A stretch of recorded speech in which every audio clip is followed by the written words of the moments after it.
Დავიწყოთ აი სუპირველი 90-იანი წლების მდგომარეობით, როდესაც ძალიან ძემე სიტუაცია ჰქონდა საქართველოს ენერგეტიკაში და აი იმ პერიოდიდან მოყოლებული ევროკავშირის დახმარება ის იყო ფასდაუდებელი ენგურჰესთან დაკავშირებით განსაკუთრებით.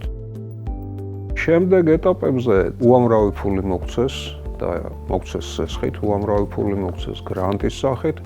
ევროკავშირი თვითონ არ არის დამფინანსებელი ინფრასტრუქტურის. ის ძირითადად ქმნის გარემოს პირობებს და ხელს უწყობს, რომ ინფრასტრუქტურაში ჩაიდოს შესაბამისი ინვესტიციები. იყო მაგალითად ესეთი პროგრამა EU for Energy. ნორმატიული აქტების შემოღება, ბაზრის წესების და ასე შემდეგ.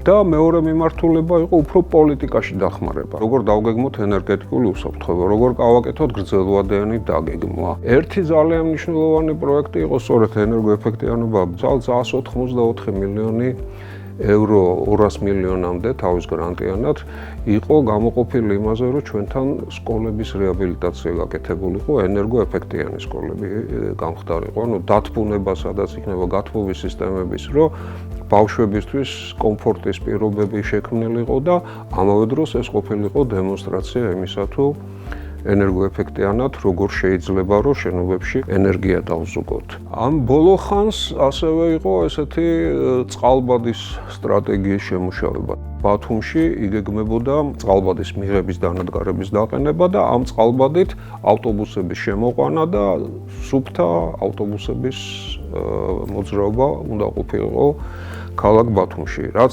იქნებოდა ჩვენ რეგიონში ერთ-ერთი ყველაზე პროგრესული, ახალი თანამედროვე ტექნოლოგიის შემოღება. ენერგეტიკულ უსაფრთხოებასაც ეხმარებოდა, იმიტომ რომ ახალი მზის სადგური უნდა დაყენებულიყო ამისთვის და სამწუხაროდ ეს მერე გაჩერდა ეს ბოლო ხანებში შეცვლილი გარემოებების გამო. ევროკავშირის დახმარება არის ყოველთვის დამყარებული ერთ დაშვებაზე, რომ შენი სახელმწიფოს წარმომადგენლები მუშაობენ იმისთვის, რომ ეს ქვეყანა განვითარდეს. მე რაც მინახია, არც ერთი პროექტი ჩემი 30 წლიანი გამოცდილებიდან არ ყოფილა ისეთი, რომ ეს ყოფილიყოს ვიღაცის ინტერესებში და არ ყოფილიყო კაფეო ხედვა იმისა, რომ ეს არის ქვეყნისთვის.